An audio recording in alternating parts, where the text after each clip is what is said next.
Hey everyone! Today, we're comparing Bookmap and footprint charts to figure out which one is the best trading tool right now for analyzing order flow and market depth. Bookmap is a visualization platform that shows liquidity and order flow in real time with heat maps, giving traders a clear picture of supply, demand, and hidden market moves.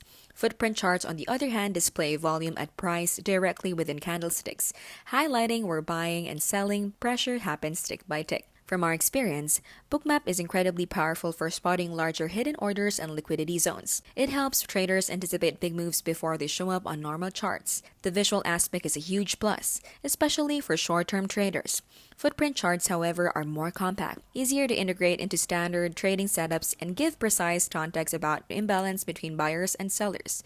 The pros of Bookmap are its clarity, advanced visualization, and unique features for order flow traders. The cons are cost, it's pricey, and the steep learning curve. Footprint charts are cheaper and more straightforward, and often included in many trading platforms, but they don't give us much deep liquidity insight as Bookmap does. So, which is better? If you want a fully immersive order flow visualization and are willing to pay for it, Bookmap is king. If you want simpler but still powerful insights directly within your candles, footprint charts are enough. This has been How to Literally, where we keep things smart and simple and scam-free.